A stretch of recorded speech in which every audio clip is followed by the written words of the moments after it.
Buenas noches, hermanos. Dios les bendiga. Qué alegría volvernos a ver.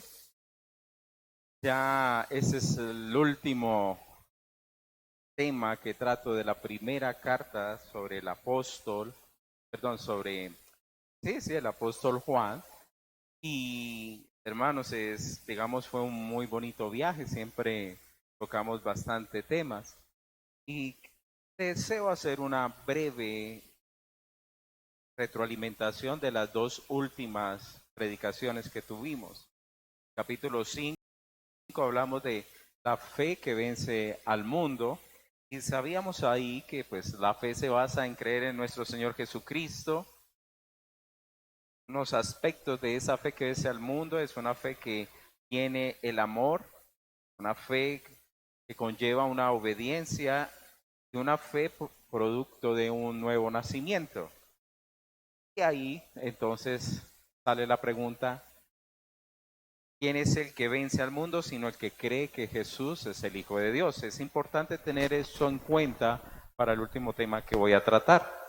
Luego se viene el tema que tratamos desde el versículo 6 hasta el versículo 12, que era referente a el testimonio. Entonces teníamos un testimonio tanto en el cielo como en la tierra.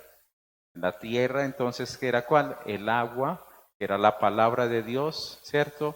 La palabra de nuestro Señor Jesucristo que nos limpia, pero también está articulada con su sangre, que era el sentido del sacrificio. La voz del Padre como un testimonio: este es mi Hijo amado. Mismo Señor Jesucristo que dio testimonio de ser el Hijo de Dios, y el Espíritu Santo que también vemos en el momento que Él es engendrado y da testimonio de que era el Hijo. Y una de las palabras claves de hace 8 días, no sé, se siente como si estuviera en un eco, o yo creo que está muy duro atrás. Bajarle un poquito de volumen atrás y considero que se nos mejora bastante, un poquito más. Y ahí, bueno, digamos así. Y, y nos decía el versículo 10 que el que cree en el Hijo de Dios tiene el testimonio en sí mismo, y el que no cree a Dios le ha hecho entonces mentiroso. Entonces el testimonio está en, digamos, la presencia de esa fe que tenemos que Jesús realmente es el Hijo de Dios, y cómo el Espíritu Santo dentro de nosotros trae una convicción tan sobrenatural en la cual nosotros nos, digamos, cobijamos o abrazamos. Ahora no estoy diciendo que nuestra fe no tiene conocimientos, sí tiene conocimiento, sino que, como alguien decía, hay conocimiento que viene por fe. Un ejemplo: ¿usted por qué cree que la creación se ha dado? La fe nos dice a nosotros que todo fue hecho por Dios. ¿Ok? Y hoy quiero terminar entonces con 5 aspectos que Juan nos recalca, y son 5 cosas que un cristiano debe saber. 5 cosas que un cristiano debe saber. Entonces vamos a mirar la primera de las cosas que un cristiano tiene que saber, y tiene que ver con que tenemos vida eterna. El versículo 13 dice lo siguiente: estas cosas os he escrito a vosotros que creéis en el nombre del Hijo de Dios, para que sepáis que tenéis vida eterna, y para que creáis en el nombre del Hijo de Dios.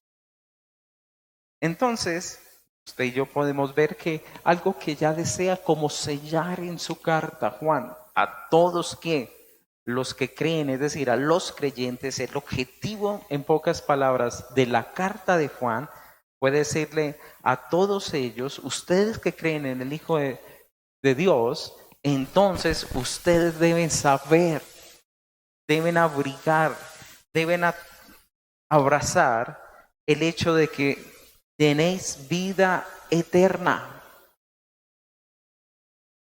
Y hermano, esto es supremamente importante porque es la seguridad de la salvación en medio de nuestros propios corazones. Y esto nos debe conllevar entonces a que cada día crezcamos, que cada día nosotros confiemos en la obra de Jesús de Nazaret, esa fe que venció al mundo. ¿Por qué? Porque el enemigo entonces va a levantarse y atacar si realmente nosotros somos salvos o no. Si yo no confío entonces en las obras de Jesús de Nazaret, ¿en qué me voy entonces yo a soportar? Lo natural entonces va a ser que vuelva a las obras. Y a través de las obras entonces yo asegurar mi salvación. Y sabemos que esas obras no son, digamos, correctas en sí. Perdón, es que estoy escuchando un eco allá atrás muy fuerte. Sí, sigo escuchando un eco. No, perdón, yo cambio esto así y creo que ahorita sí me siento mejor. Ya. Entonces, ¿qué podemos decir con respecto a ellos, queridos hermanos? Que la carta, si usted y yo la miramos en su recorrido, podemos entender que somos salvos porque hay una presencia grande de Dios en medio de nuestros corazones. Recordemos lo que hemos leído anteriormente, que tenemos entonces el Espíritu Santo en medio de nuestras propias vidas. Y el Santo Espíritu de Dios nos trae esa nueva convicción. Ahora sabemos que esto está relacionado con el nacer de nuevo. Anteriormente estábamos muertos en delitos y en pecados, pero cuando Jesús hace su obra en medio de nuestras vidas, entonces tenemos esa presencia de Él en medio de nuestros corazones. Por ejemplo, Él lo cita en el capítulo 3, versículo 24. El que guarda sus mandamientos permanece en Dios y Dios permanece en él. Y en eso sabemos que permanece en nosotros por el Espíritu Santo que nos dado. Y esa es la convicción que está dentro de nuestros corazones de que realmente somos salvos. ¿Qué sucedió en el siglo XV? Parte del siglo XVI, donde se constituía entonces que yo podía comprar la salvación y se le entregaba a una persona un documento. En ese documento estaba firmado por la autoridad eclesial, donde decía fulanito de tal, entonces es salvo. Y se compraba la salvación. Y la gente la creía, eso era tan tremendo. Una de las escenas cuando uno ve la película de Martín Lutero es ver un hombre que estaba borracho y ya no le importaba nada y le sacó el documento a Martín Lutero diciendo que él había comprado ya su salvación, entonces podía hacer lo que quisiera.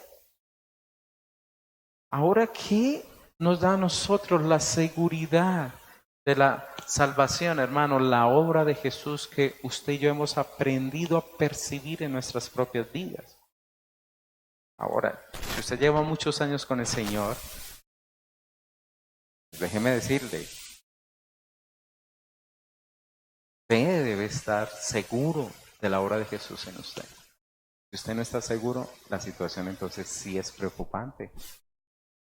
Porque entonces no ha emergido en su propio corazón el nuevo nacimiento que le conlleva a abrazar esa seguridad. ¿Por qué creemos que somos salvos y tenemos vida eterna, hermanos? Porque nos permite llevar una vida justa, y quiero nombrar lo que él dijo a través de su carta como para que hagamos una pequeña recordación de todo lo que hemos hablado. Y él dice lo siguiente, eso por ejemplo está en el capítulo 2, versículo 3. Y eso sabemos que nosotros le conocemos y guardamos sus mandamientos. El que dice yo le conozco y no guarda sus mandamientos, el tal es mentiroso y la verdad no está en él. pero el que guarda su palabra, en este verdaderamente el amor de Dios se ha perfeccionado, por esto sabemos que estamos en él. Entonces, vuelvo y le digo, ¿por qué él quiere decirnos usted tiene vida eterna? Porque usted tiene la capacidad de guardar los mandamientos de Dios. Ahora, hermanos, no es un listado, un checklist, y lo cumplo, soy salvo, lo cumplo, no. Es, digamos, la obra de transformación de Dios en nuestra propia vida. El mismo Pablo nos dice que nos lleva a vivir una vida justa. Miremos el versículo 29 de ese capítulo 2. Si sabéis que Él es justo, sabed también que todo el que hace justicia es ¿qué? Nacido de Él. Entonces yo no puedo decir, yo soy un buen cristiano, pero voy y robo. Soy un buen cristiano, pero soy agiotista. Soy un buen cristiano y mentiroso. No. El que ha nacido de Él, entonces, es un hombre que es justo, recto en su vida. Es alguien que conoce de la verdad de un Dios. Y mire lo que dice el versículo 27 de ese capítulo 2. Dice así: pero la unción que vosotros recibiste de Él permanece en vosotros y no tenéis necesidad de que nadie os enseñe, así como la unción misma os enseña todas las cosas y es verdadera y no es mentira según ella os ha enseñado, permanece ¿qué? En Él. Y mire que todo esto, y vamos a encontrar bastante, en realidad, hermanos, yo creo que tengo más de 12 versículos que usted puede buscar en el mismo libro de Juan y encontrar qué nos lleva a permanecer y estar allí. Voy a decirlos así por encima. Por ejemplo, conocer, amar a los hijos de Dios, ya nos dimos cuenta. Tener confianza en Él cuando nosotros oramos. Capítulo 3, versículo 19. Dice, en eso conocemos que somos de la verdad y aseguramos nuestros corazones delante de Él. Y Él dice lo siguiente, pues si nuestro corazón no nos reprende, mayores, nuestro corazón es Dios y Él sabe todas las cosas. Versículo 22, y cualquier cosa que pidiereis, la recibiréis de Él, porque guardamos sus mandamientos y hacemos las cosas que son agradables. Entonces hay una seguridad también en nuestra oración. Ahora yo voy a tocar eso como uno de los 5 puntos que debemos saber. Por lo cual, queridos hermanos, Juan le está diciendo a la iglesia una cosa que usted debe saber es que tenemos vida eterna para los que realmente han creído en la persona de Jesús. Cuando él dice el nombre de Jesús, está tratando de quién, de esa persona que murió en la cruz del Calvario, aquel que vino y fue engendrado por el Espíritu Santo, aquel que resucitó de los muertos, el que cree realmente en Él, en su victoria. Entonces ha nacido de nuevo, y porque ha nacido de nuevo, ha pasado entonces de la muerte a la vida. Por eso es un simbolismo que usted y yo hacemos también cuando recurrimos al bautismo. No puede caber la menor duda.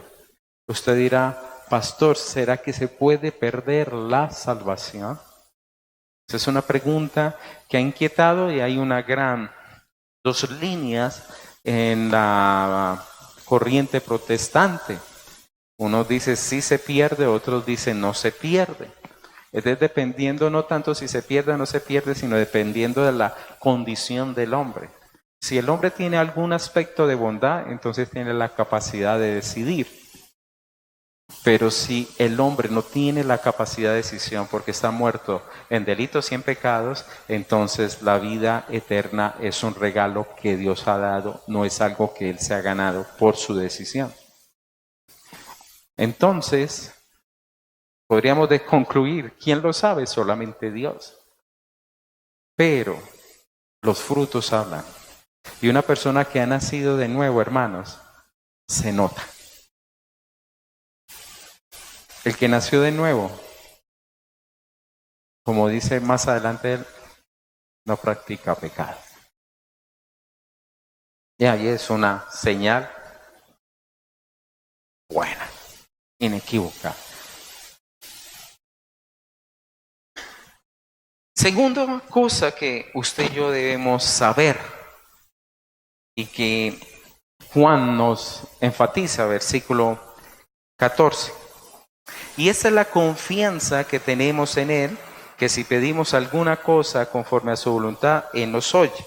La segunda aspecto que usted y yo debemos saber es que Dios nos oye. Algo que ustedes saben, Dios nos oye. Y ese oye está, digamos, articulado o condicionado. Mire lo que dice. Y si sabemos que Él nos oye, en cualquier cosa que pidamos, sabemos que tenemos las peticiones que le hayamos pedido. Ahora, ¿qué dijo anteriormente? Sí corresponde a qué? A su voluntad. En ese término de la oración está el versículo 16 y 17. Si alguno viera a su hermano cometer pecado que no sea de muerte, pedirá y Dios le dará vida. Esto es para los que cometen pecado que no sea de muerte. Hay pecado de muerte por el cual yo no digo que se pida. Toda injusticia es pecado, pero hay pecado no de muerte. Ahora, vamos a mirar ese contexto, primero la oración, y después miramos lo del pecado de muerte y lo que no es pecado de muerte. Recordemos que el que está en Cristo guarda sus mandamientos. Ahora, Él nos dice que si nosotros pedimos, Él nos oye y nos dará respuesta si lo hacemos conforme a su voluntad. Si usted anda conforme a la voluntad de Dios, téngalo por seguro, hermanos, que lo que usted pide conforme a la voluntad de Dios, Dios lo va a hacer. Y eso Juan nos lo está diciendo. ¿Conforme a qué? A su voluntad. Ahora, esta voluntad está ligada a esos tiempos en el cual usted y yo nos acercamos a Dios en la oración. Adam Clark dice lo siguiente: la oración es el lenguaje de los hijos de Dios y nos permite entrar en un diálogo con Dios, donde a veces nuestra voluntad entra a un filtro, porque queremos pedirle a Dios, hágase mi voluntad y no hágase tu voluntad, ¿cierto? ¿Cuántas veces no lo hemos hecho? Yo creo que muchas veces lo hacemos. Pero cuando usted entra en una oración con Él y un encuentro con Dios, su pensamiento se va a aclarar y la voluntad de Dios va a venir a su vida y usted va a tener la capacidad de orar conforme a Dios le dice que ore. Entonces usted va a tener la respuesta precisa a esa situación. Jesús mismo nos la enseñó.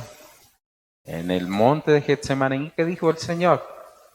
En oración. Acuérdese que le pidió a sus discípulos, ayúdenme a orar, venle junto con mí. Y Él se apartó y estuvo solo. ¿Y qué le decía al Padre? Padre, pasa de mí esta copa. ¿Qué le estaba pidiendo? Lo que Él deseaba. Pero ¿qué se somete nuestro Señor al Padre, a Dios en ese momento? Y le dice claramente, pero no se haga ¿qué? Mi voluntad, sino la tuya. Y en ese momento Dios le fortalece para tomar el camino que debería seguir por amor a usted y a mí.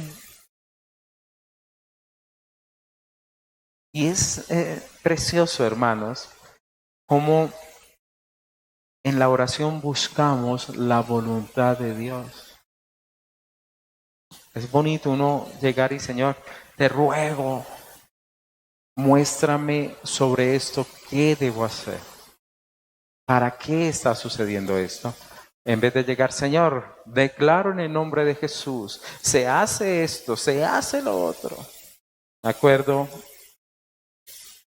acuerdo de cuando estábamos orando por por la mami de Patricia. Con Patricia fuimos muy conscientes y oramos por ella, Señor, que se haga tu voluntad, pero ¿qué rogamos? Que ella esté segura en la salvación en tus manos. Eso fue para nosotros, y soy consciente que para Patricia no era tan importante que se levantara o no se levantara de la cama. Lo más importante para esta hija era que su madre fuera salva. Entonces es allí cuando el Señor comienza a guiarnos y a mostrar, y somos conscientes, hermanos, que muchas veces estos procesos que se permiten en la vida, y qué pena tomar a tu mamá como ejemplo, pero en la vida de muchas personas es la preparación para que esa persona se encuentre con Dios.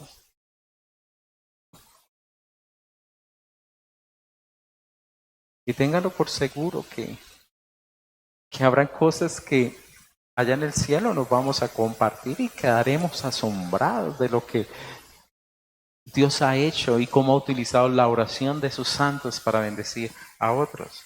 Ahora vuelvo y le digo, ninguno es salvo por la oración que yo haga por otra persona, es la obra de Jesús. Pero una cosa es cuando oramos, hermanos, es una de las armas más poderosas que existen para conocer, para actuar, para abrir cosas, mejor dicho, hermano, ¿qué no hace la oración en el santo? Mira Elías, oró conforme a Dios y era un hombre sujeto a pasiones, así lo habla Santiago.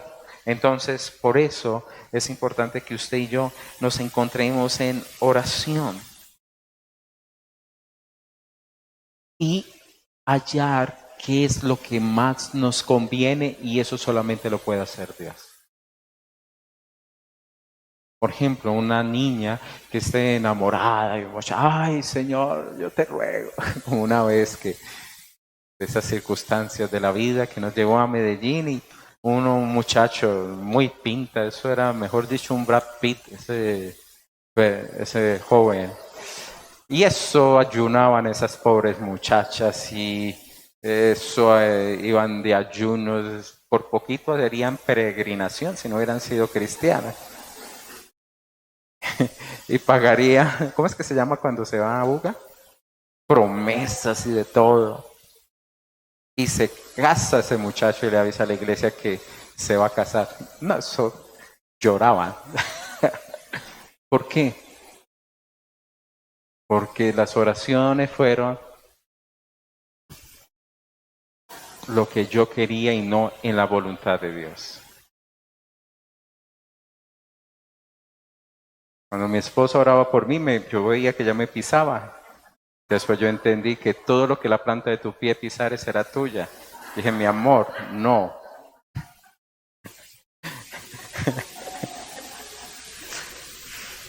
Bueno, espero que ustedes oren por mí esta noche. Pero es la voluntad de Dios. Es tan lindo eso. Es tan lindo cuando reconocemos la voluntad de Dios y Dios nos dice, haz esto. Y uno ora y ¡pah! Se ven los resultados maravillosos. Entonces eso declaro, determino. Tenemos que bajarnos de esa nube. ¿Se imagina al Señor Jesucristo diciendo ya, declaro que no voy a la cruz? Declaro que los romanos no pueden. No. Claro. Muy bien lo que dice mi esposa. Cuando usted y yo oramos contrario a la voluntad de Dios, estamos haciendo algo que se llama brujería. ¿O no es lo que hacen los brujos? Acto, amarro, sacudo, despeino, peino, bueno, todas las cosas allá. Ahora, con respecto a la oración y conforme a su voluntad, Él nos dice también en la oración que podemos entonces pedir por su hermano. Si alguno viera a su hermano. Y estos dos versículos han generado mucha controversia durante muchos siglos. Dice, el que viera a su hermano que cometer un pecado que no sea de muerte, pedirá y Dios le dará vida, pero no es vida que vida eterna. ¿Listo? Sí, okay. Señor, por favor, mira a Jessica, tócala, padre. Mi oración no va a decir que Jessica llegue a la vida eterna. O una mamá por su hijo que anda por mal camino. Señor, para que él tenga la vida eterna. Oro por vida eterna. Acto a su vida la vida eterna. No. Eso no va a servir. Lo que nos está diciendo aquí es que yo oro para que le dé fortaleza a esa persona, vida a esa persona, para que pueda enrutar su camino. Es lo que yo puedo hacer. Un ejemplo, alguien anda por mal camino, Señor, por favor, toca su vida. ¿Se acuerdan ustedes en Primera de Corintios capítulo 11 sobre la cena? Cuando la palabra dice que muchos la comen a la ligera, por eso muchos están enfermos y muchos duermen. ¿Listo? ¿Qué es lo que nos trata de decir? Aquí hay personas que por no andar por el buen camino sufren enfermedades y algunos realmente sufren la muerte. Y acá nos está abriendo él, bueno, vamos a pedir conforme a la voluntad de Dios, pero si usted ve a un hermano, y allá nos dijo, el que ama a Dios, ¿ama qué? A su hermano. Hay que aprender a interceder, hermano, por aquel, para que Dios entonces haga una obra de él en vida, pueda abrir sus ojos, pueda venir a arrepentimiento y pueda realmente cumplir su función acá. ¿Cuántos no se van antes de tiempo? Pregunto yo. Mucha gente se va antes de tiempo por ser imprudente, por vivir su propia vida, por no entregarse, hermano. Y es una pequeña falla. No sabe uno en dónde termina. Una pequeña falla. Como dice el adagio, por un tornillo no se movió una locomotora. Entonces, tenemos que ser cuidadosos. Ahora el versículo dice lo siguiente. Pero los que cometen pecado de muerte, ¿cierto? Dice, hay pecado que es de muerte, por lo cual yo no digo que se pida. Es decir, le está diciendo, pues no le estoy diciendo usted ore por ese personaje, pero tampoco le estoy diciendo no ore por el personaje. En pocas palabras está diciendo, bueno, tenga discernimiento. Ahora lo de pecado de muerte, realmente la sangre de Jesús puede perdonar todo pecado, hermanos, todo pecado. Pero, ¿qué se puede hacer con una persona que no acepte a Jesús como su Salvador? No hay nada. ¿Ya?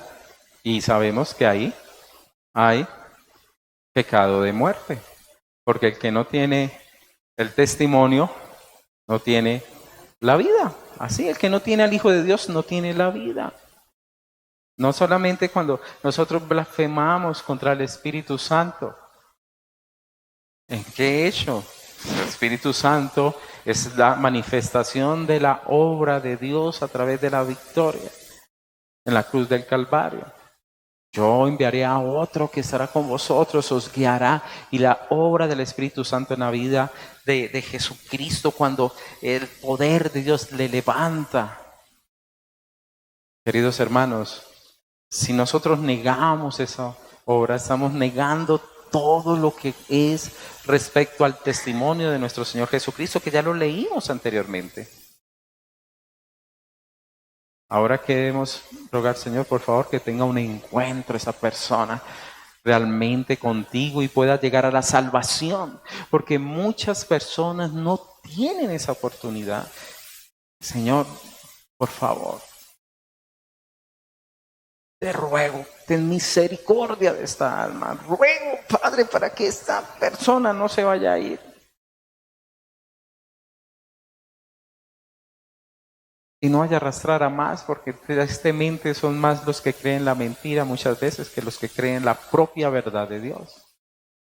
Entonces, algo que usted y yo debemos saber es que Dios nos oye y responde nuestras oraciones si son conforme a su voluntad. No hay duda.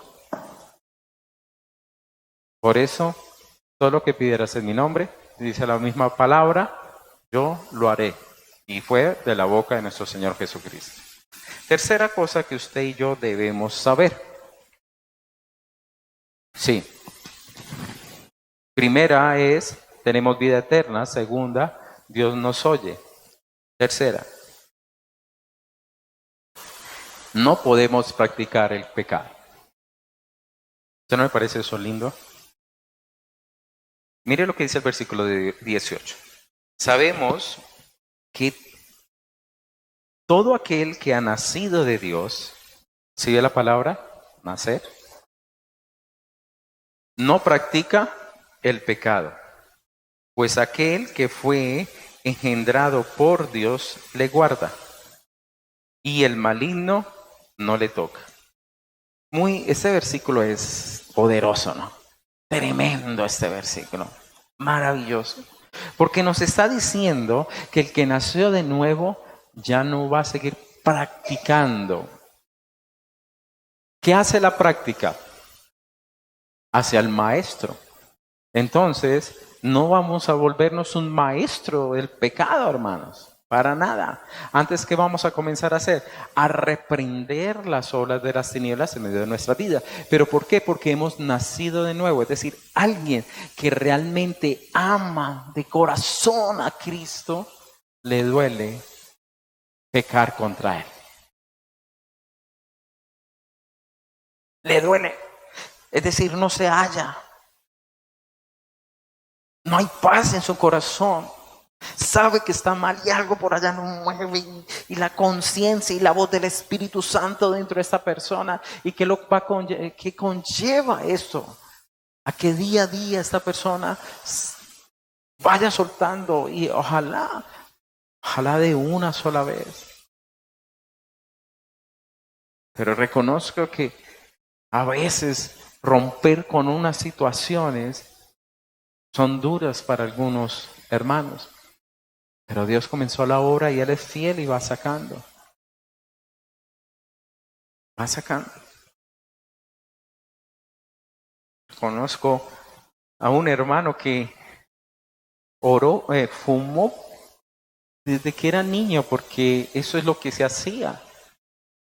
Y él se crió en el campo y hacía parte de los recolectores de café, por lo cual él mantenía en su boca un piel roja o un president para los zancuditos y coger. Desde niño aprendió. Conoció al Señor y entregó su vida a Dios, pero ese vicio era difícil para él. ¿Y qué hacía el hermano? A escondidas se metía al baño y fumaba. Y cuando entraban la familia, al hombre le faltaba siempre el pecado, eso no se puede esconder. Le quedaba la ceniza ahí en el lavamanos. O el cigarrillo en la cesta, y ni qué modo de decir del olor. Y él luchaba hasta que un día, hermanos, de manera, verdad, milagrosa, fumando un cigarrillo, esta vaina le supo a cacho realmente. Y él dijo, ¿qué es esto? ¿Qué es esto? ¿Qué es esto? Y pero ¿por qué eso se me convirtió en esto, y ¡pum! Y desde ese día, una persona arraigada desde la niñez, ese día suelta eso. Dios nos ayuda, nos va sacando. Si usted y yo caminamos, hermano, entre la luz, cada vez menos la tiniebla va a tener que ver con nosotros. Menos. Ahora, aquí hay una promesa muy hermosa, porque nos dice lo siguiente: el que ha nacido de Dios no practica el pecado, pues aquel que fue engendrado por Dios le guarda. aquel. ¿Y quién ese aquel de quién trata? De Jesús. Jesús mismo nos cuida. Una de las palabras más hermosas que yo leí cuando entré al Evangelio fue la promesa que Dios le dio a Abraham. Y le dijo, y yo seré tu escudo. Cuando yo leo esa palabra y busco en el original, escudo en ese término era como una roca grande que cubría o guardaba o protegía. Dios mismo le dijo, yo seré tu escudo. Yo te guardaré y te protegeré. Yo les cuidaré. ¿Cuántas veces ustedes no han sido guardados y cuidados por Dios para no pecar, pero también para que no les hagan daño? Fredicito me contaba la experiencia de ir a Venezuela, cómo él se llevó un morral lleno de medicamentos. Y lo más seguro es que si lo revisaban, se los quitaban. Y desde que salió hasta cuando llegó a la casa en Maracay, ya sé, en Maracay, a todos se esculcaban donde paraban, menos a él.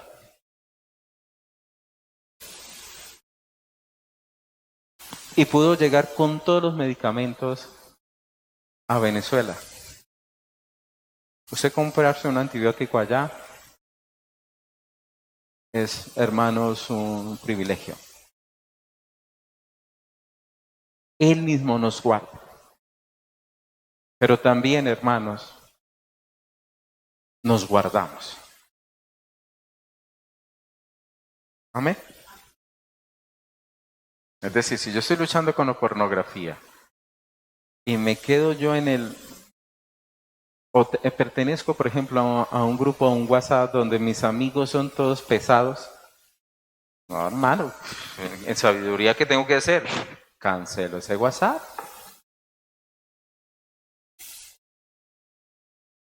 Yo soy honesto, yo con Facebook creo que duré una semana. Porque yo estaba, un amigo de hace muchos años, le di clic y tenía 3 amigos. Y de los 3, 2 mandaban cosas pesadas y no, pues, yo cancelo esta vaina. Imagina donde se meten y lo que el pastor mide con los amigos del pastor. Dije, no, pues, qué cosa tan tremenda. Y de una vez cancéleme y pedirle ayuda a los muchachos para que me cancelaran esa situación. Entonces, tenemos que cuidarnos, hermano. ¿Ok? Eso es andar conforme a la voluntad de Dios. Y lo lindo, mire, ¿y el maligno qué? No les toca. Aquí la palabra tocar es como aferrarse o cogerlo a la fuerza o atraparlo, es decir, asirlo de manera violenta, ¿cierto? Como agarrarlo fuerte. Esto es mío, dice, no, el Señor. Y mire lo que sucedió con Job. ¿Sí o no? Le permito esto, le permito hasta eso, le permito hasta eso, pero no toque su vida. Lindo, ¿sí o no? Entonces, bueno, hermanos. Y es algo que usted y yo debemos saber. Muchas veces vamos a ser probados y vamos a pasar por momentos difíciles. Y estamos en un medio, hermano. No estamos en el paraíso, por favor. Estamos en el mundo. Y en el mundo tendremos aflicciones y vamos a tener batallas espirituales y vamos a ver cómo el enemigo muchas veces se levanta. O si usted tiene discernimiento espiritual, a veces en espíritu usted se dará cuenta que hay una potestad, uy, qué cosa tan brava o pesada. Pero sabemos que Dios nos guarda, Dios nos cuida, Dios nos protege. Pero si estamos en Él, amén. Hermanos, son tantos testimonios que yo he leído no, y he escuchado de hombres de Dios cómo les ha guardado. Que uno dice, yo no creo esto. Bueno, sí lo creemos, ¿no? Sino que uno dice, uy, increíble, sorprendente. Por ejemplo, a un cristiano lo querían matar a la madrugada. Y el que lo iba a matar estaba apostillado en medio de un matorral, un hombre de campo. Y al otro día se le presentó, hombre, ¿y usted por qué es tan amigo de los soldados? ¿De cuál soldado? Pues no, le cuento, usted venía con un resto de militares. ¿De cuál militares? No venía con ninguno. Dios había puesto ángeles a su alrededor y él ni sabía que está caminando con ángeles. A una niña allí a 7 cuadras, que era hija de un personaje que querían hacerle daño. Se bajaron los malévolos a llevársela. Y ella pasó y ellos quedaron, se les había perdido, no la volvieron a ver más. Y ella pasó normal. Cuando uno de esos que iba a hacer daño, por allá confesó a otro, que en ese momento ellos iban a tomarla y esa niña se desapareció y no se dieron cuenta. Y ella estaba tranquila caminando. Hermano, Dios nos guarda y nos protege. Dios te cuida. Nos guarda del mal. Yo confío en el Señor.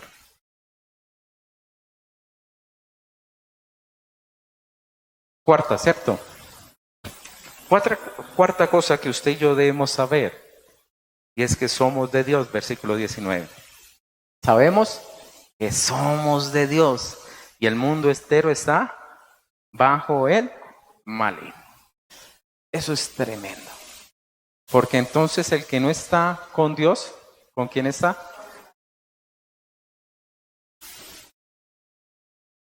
La cosa es delicada. Mire que aquí no estamos hablando en términos medios. O somos o no somos. He puesto delante de ti el camino de la vida y el camino de la muerte. El camino de la bendición y el camino de la bendición, de la maldición. Escoge tú pues el camino. El camino de la bendición y Dios mismo nos suple. Nos sopla la respuesta y nos dice que para que les vaya bien a usted y a los suyos. Somos de Dios. Si usted realmente ha entregado su vida a Dios, si usted ha nacido de nuevo, hermanos, usted es de Dios. Usted es de Dios.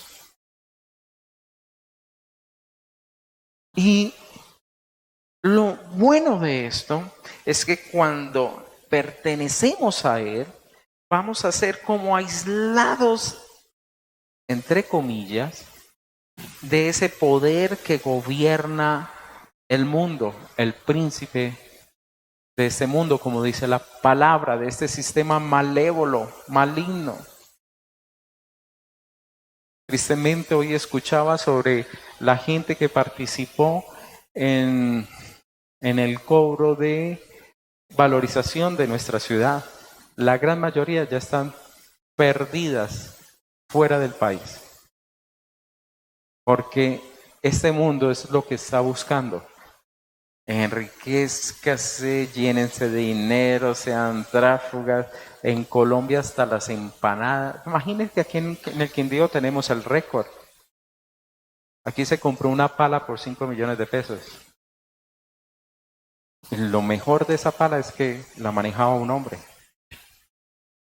No había ninguna máquina detrás. Y tamales de 50,000 pesos. ¿Ah? Eso es increíble.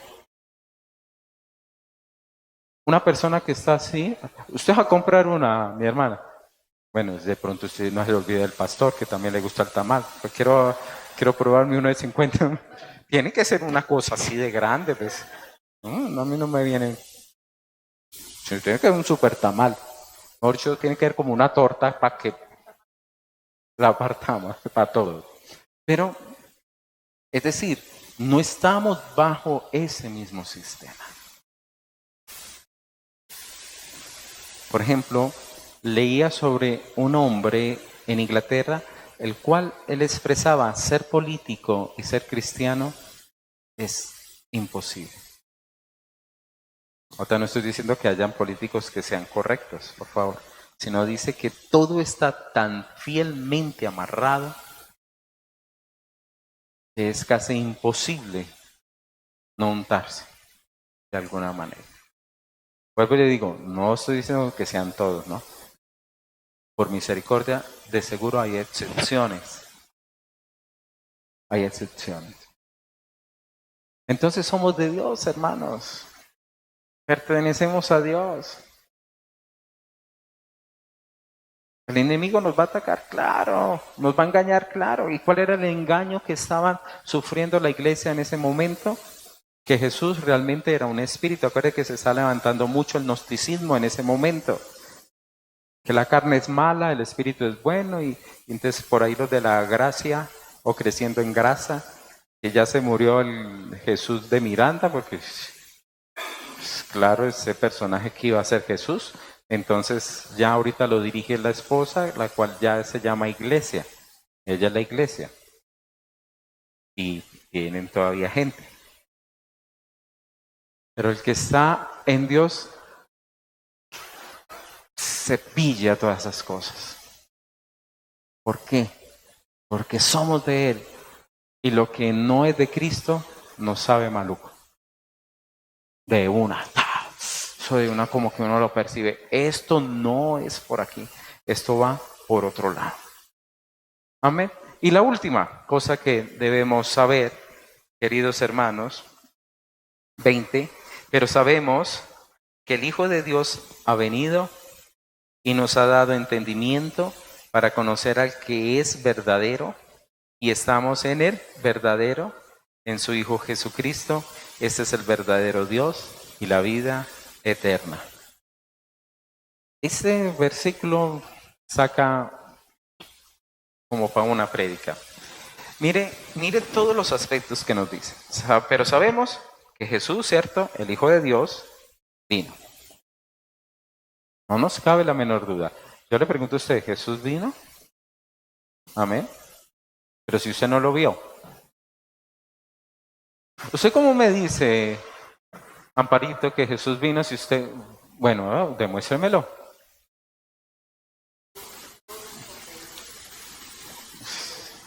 ¿Listo? ¿El Espíritu Santo? Sí. ¿Quién lo dijo?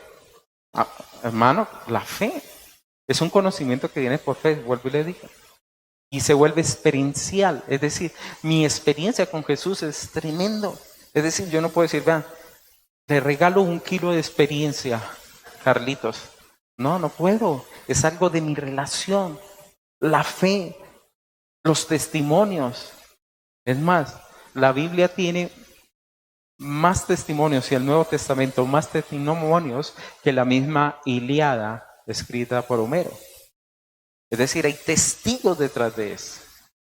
Por lo cual nosotros creemos. Y creemos que Jesucristo vino a la tierra. No nos cabe la menor duda. Él vino.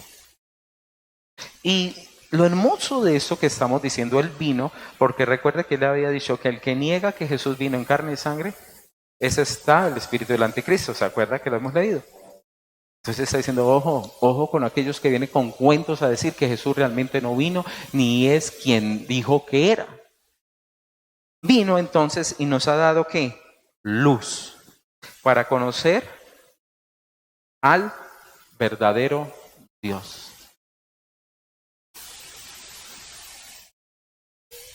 Cuando usted lee el Antiguo Testamento, bueno, nosotros nacimos en el cristianismo,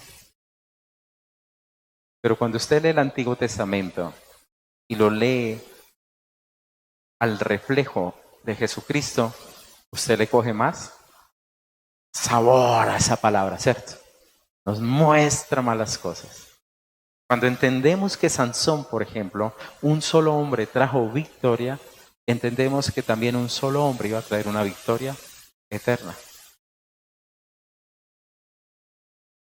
Que entendemos que el pueblo caía en pecado y era incapaz de ser libertado, solamente Dios mandaba un libertador, que eran los jueces de su momento. Esa palabra entonces nos hace enfocar que todo el pueblo se ha apartado y ha sido y ha perdido esa relación con la gloria de Dios. Y Dios nos mandó ¿qué? Un libertador que se llama Jesús, porque les salvará al pueblo de sus pecados, está escrito. Entonces, cuando usted y yo leemos, entendemos y nos abrió un panorama mucho mayor. Por eso, cuando los judíos leen el Antiguo Testamento, no lo ven como usted y yo lo vemos, porque ellos no han aceptado a Jesús como el Hijo de Dios.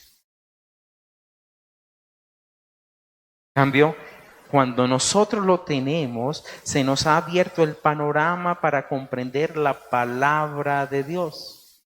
El que me ve a mí, ve al Padre. Claro, porque yo puedo ver el regalo de amor de mi Padre como a través de Jesucristo.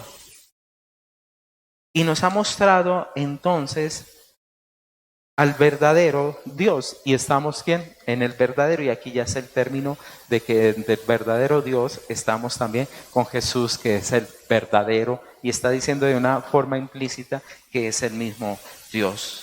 En su Hijo Jesucristo, ese es el verdadero Dios. ¿Y qué? En Él está la vida eterna. Porque el que tiene al Hijo, tiene la vida. Por eso, 5 cosas que usted y yo debemos entender.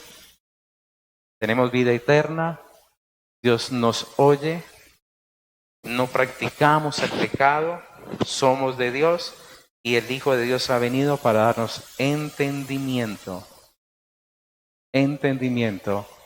sobre Dios y sobre su voluntad. Cierra él diciéndole, hijitos, guardaos de los ídolos. Como por volver a decir, cuídense de irse detrás de cualquier Dios. Amén. Por lo cual, queridos hermanos, siempre debemos estar ligados nuestros corazones y nuestras vidas a nuestro Señor Jesucristo. Amén. Y hemos estudiado entonces toda la primera carta de Juan. Vamos a orar.